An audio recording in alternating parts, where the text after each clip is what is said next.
It's a really cool show, I have to say, with all that gold leaf. Nicole, you're on. Okay. Thank you everybody for coming out today and all the weather. So if you notice in my work, I do a lot of mixed media. I do a lot of layering. I do a lot of playing around with what I was horrible at in school, science and chemistry, but now apparently it's my thing. You'll see that there's a lot of brown in my work, and I'm just going to start there rather than the topic. I use a lot of rust printing in my work. Rust printing, I'm going to start off with that because that's always like the question afterwards.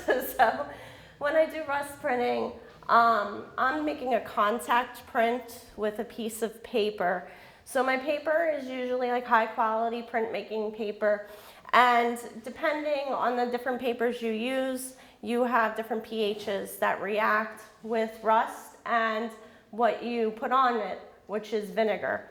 Or any sort of anything with a tannin in it, something that's really acidic. So I'll lay a piece of paper down. I'll wet that paper because rust comes from water and oxygen while integrating. I'll put down vinegar or red wine, or sometimes include salts. You can pretty much experiment with anything that is acidic. Some things work, some things don't. You can use any type of tea. In terms of vinegars, you can go with grape vinegar, like the kind you're drinking. You can go with, which works really well. You can go with apple cider vinegar. You can go with your standard vinegar. I use concentrated vinegar a lot. That's for cooking. There's household cleaner vinegar. That's really probably something you shouldn't breathe in. There's all sorts of things. So you wet your paper, you have your vinegar or your sometimes wine on top of it. Put all these things down. You place pieces of rust on top of it, or you place your paper on top of rust. Rust can come in shapes. You can find it in antique stores. You can find it on the street. You can find it at a train station. You can buy it on eBay in shapes. So there's all sorts of places for it. You can just get sheets of it. Things you can rust are anything with the alloy of, well, not the alloy, with iron in it, and the alloys usually come in steel. Steel that is not surfaced is easier to rust. Like, you don't want to have to break any barriers to rust it. Sometimes zinc will work. So anything that actually has iron in it, and I'll explain why that goes with my theme later. So I usually start out with some sort of form that I create with the rust bits, and then I suffocate it with plastic. That keeps it all in and lets it bleed onto the paper, and that's what a contact print is. And then I, reveal it, and then sometimes I'll put more layers on and redo the process over and over. So most of these have started out that way. Sometimes what I'll do later on is collage bits and pieces together of that rusting, and you'll see it in some of them. And some are done on more like a mulberry paper, and some are done on heavyweight printmaking paper like Reeves or Hahnemuhle copper plate. Those are some of my favorites. And they come to me because when I was in grad school, I was really focused a lot on etching. And so Hahnemuhle copper plate was one of my favorite pieces of paper. And these actually are etchings underneath. So that's kind of where I started playing around with paper and stuff and figuring out what I like and what I didn't like. So that's the base of it. Now, my theme is based on kind of alchemy. Like I said, I wasn't really great in chemistry or science. It wasn't my thing, neither was math. But everything I do lately has to do with mixing chemicals, from candle making to playing around with essential oils to rust printing to etching. So I'm kind of in it all over the place. I'm also doing jewelry making now. So I'm playing with metals. And in alchemy, there are some 7 special metals that they really focus on. The ancient alchemists, 3 of them I'm only going to talk about, really liked gold, they really like silver, and they liked iron. So iron, going back to the rust, really it was supposed to be representative of a masculine energy, but it's also something that kind of degrades, decomposes images, or not images, decomposes the metal. And so it has those kind of properties. So with decomposition comes regeneration and a cycle of life, that kind of thing. Gold, they were always trying to turn a lesser metal into a better metal. But it was also representative of taking your base self, your lower self, and turning it into your higher self. So through a process of basically tearing everything down, getting to the base, disintegrating everything, pulling your parts out, and then going through the process of rebuilding. You're becoming a better person, and you're going to reach your divine higher plane. So a lot of these are based on that, and so gold is that highest plane. So you'll see a lot of gold in my images, and then you'll also see, well, gold also pertains to masculine. Sun is usually part of masculine. Sun and gold go together to, you know, show off that spirit. And so down at the end here, I have something called Logos and Eros. The gold, though, is on the female side, and the silver, which is related to the moon, shows like the ebbs and flows of life and all the craziness and chaos that goes with it, but it represents female. And so, I'll explain why they're opposite, but so with the female properties of the lunar and the silver, you're really thinking about reflection, intuition, mothering, that kind of thing. Whereas the masculine gold, the energies involved with it are protection and order. We have, with silver, chaos, and out of chaos comes creation. You've got that mothering, you've also got that internal intuition. So they're opposite, because the Logos and Eros, as an idea, you have to have a little of both to be balanced. And what alchemists are seeking are perfection, which is why they were seeking gold. That idea that we need to be balanced, to be perfect, to go to our highest self and divine.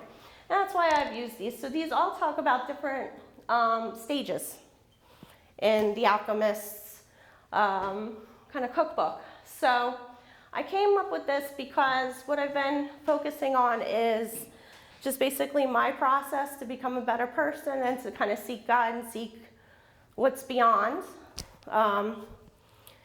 Seeing without looking, or however Claire put it, is kind of the thing, but going past what we normally would see and feel and do that. And I did that because my mother died in 2020 of COVID. And since then, I've just been sort of kind of figuring out what the heck I believe. We have a lot of signs that come to us that make me feel like she's with us. And just sort of understanding human nature and why we're here, existence, and all of that. So that's why I'm delving into this topic. But then, of course, I like chemistry. So alchemy is pre-chemistry. It's before. They've developed a lot of wonderful things through it, things that helped heal us. They know a lot of properties to each metal and to each thing they use. And it was an amazing science, pre-science, but also dealt with the higher self and spirituality, which when we have science in our society today, we often don't include spirituality. And I believe that without thinking about that, you're only getting a part of the picture instead of the full picture. And I know everybody questions, you know, why we're here, what's it all about, and what's going on. So I think we'll never get that until those two come together. I might be able to talk about a few little elements in some of them, like I have something called Negredo, Albedo, and Rubedo. And they stand for different things in alchemy. You can think of it as chemistry, but you can also think about it as a transformation in yourself. So Negredo is known as the blackening. It's where everything is decayed or decomposed, or they call it putrefaction. So you'll see some bones in there, one of my favorite things. And you'll see, like I put a lot more black and it's a darker image. When you come to albedo, you start to get that light coming through. You've hit your rock bottom, or you start to, in chemistry, clean it up a bit. And even this image itself has salt in it. Salt is used for purifying. So when I was doing the rust print, there was salt put in. And it's a whiter, so that glow is coming through the darkness. But you'll also see hints of gold because it's starting to come through. So we're starting to dig in, fall apart, dig in, bring ourselves back up, and we go to rubedo, which is where you're kind of given this force, this flush red. It's called the reddening. And you're lifted and taken to your higher self. So that's why you see an angel, and you see the color red in there. They did have another color in between, but throughout ages that changed and it was called yellow. So you'll hear about different ways this comes through in history, and I'm not going to go into all of that, but it's just really interesting about the transformations that we go through and how it can also relate to chemistry. And since I was sort of delving into the spiritual aspect of it, finding out that it really relates to all the chemical stuff that I'm doing, it kind of pulls it together. So it's a study that I'm going to keep doing in art, and I'm also an art history teacher. So in art history, and also just as in studying about spirituality and chemistry. I like both. So I also represent, lastly, I'll just talk about the elements. So you'll see there's earth, air, wind, fire represented in all of it.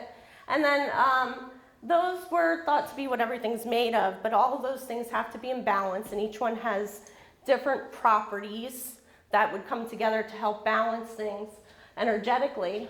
But then we have quinta essentia, which is basically the aether. It's kind of like that underlying cosmic sound that just sort of booms everything to existence or brings it all back to the divine. So that's represented here. But I did find triangles, and I thought earth, air, wind, fire. So I sort of repurposed in some of my artwork here. That's it. Any questions?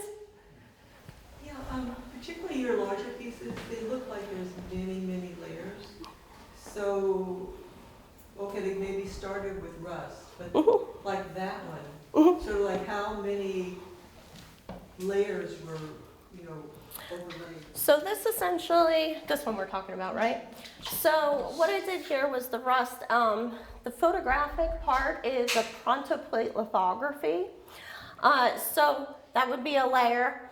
There's a couple of pieces collaged in there, and there's another layer of leaf. I use a lot of leafing. This is pink variegated leafing, and it's got like a copper thing to it.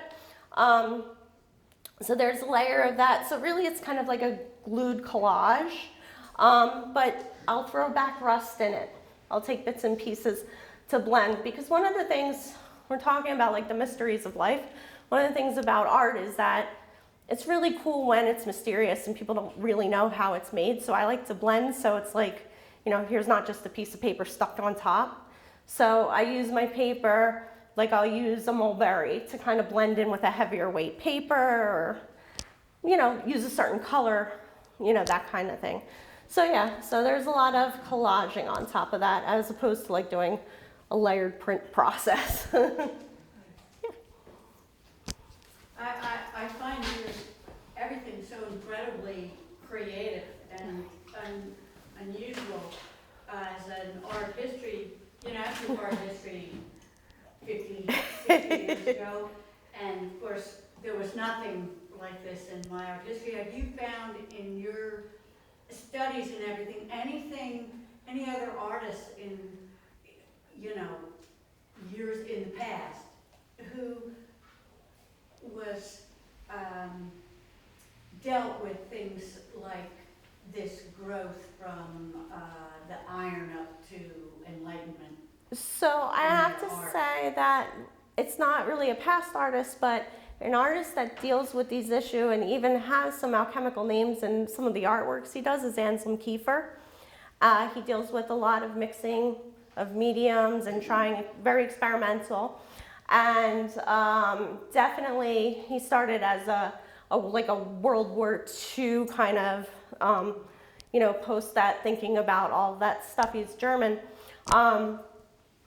So obviously I can't relate to that exactly, but so he's definitely thought about humanity, growth, and all of that kind of stuff. Maybe not so much. So I'm, at least I used to think of myself as a Wiccan. Now I'm kind of thinking of myself as like I just believe in a cosmic universal thing, and I love nature. So he may not delve into that as deeply in that sense, but he definitely does that kind of thing. Historically, I think what's interesting about teaching art history and doing this kind of stuff and then thinking about how magic fits into it and the old alchemists is every day we become more open to something that's not your standard Judeo-Christian timeline, straightforward. We find new things that teach us something new about the world and with our technology, which I'm not saying I love because I have my own feelings about that. We're finding so much we didn't know, and we're being forced to change our ideas. So art history, from when you took it and from why I took it, is really becoming more open and growing in its ideas as long as you allow that to come in from away from the textbook, because there's plenty we're learning about this kind of stuff. You said you smother these, like when you put all the, how long does that take under the plastic? That depends on what you're putting underneath. So the vinegars, if you're using a white vinegar, as long as you keep it really wet, you can have it all like kind of done in like a 24-hour process. Just walk away from it for a day. Might happen within 8 hours, might happen within 24. You might go back and spritz it with more concentrated vinegar and household cleaning vinegar that's highly concentrated, which is very toxic. So I don't say do that unless you're wearing a good mask. That can happen within a matter of minutes. Yeah. If I'm a student and you're my whatever teacher, so you present this picture here, and I can see the black, and I can't really see much silver, but there's white, and then I can see the gold. Like, could you interpret this? Could you do that one? That one seems to tell more of a story to me than a lot. Yeah, so if you come up to closely, you can read some of the snippets. They do talk about their book of magic. It's an old book that was kind of torn apart, and there are different snippets in here. Let's see if I can read one. There's like the devil, there's good and bad. So there's things about kind of becoming better or digging into your dark side too. So this piece actually, for me, represents sort of digging into your shadow self, the bad things that are there, your negative thoughts, your weird feelings, because when we have this base that's talking about magic and good and bad and that kind of thing, but it's torn apart. And then the hands are in struggle, like they're not like rested, they're not peaceful. So it's kind of talking about that struggle and pulling apart, but it's also has a net that's kind of tying it together. So obviously, like once we're torn apart, we have to come back together. There's the lines of the white. Yeah, the white lines, and then there's some bands in rust in the back too that are all kind of interweaving. So yeah, so not only do you have the ripping and the tension of the hands, but you also have the light and dark in the piece. So it tells us that we have both sides, light and dark, but this talks about working through the darkness. Is that kind of? Yeah, well, would you say that the light on the other side, meaning they're reaching towards the light, or would you not? No, this is just like inner struggle. No out there light or darkness. Okay, thank you very much for coming, guys.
and everybody gets some cheese and some cookies and some drinks.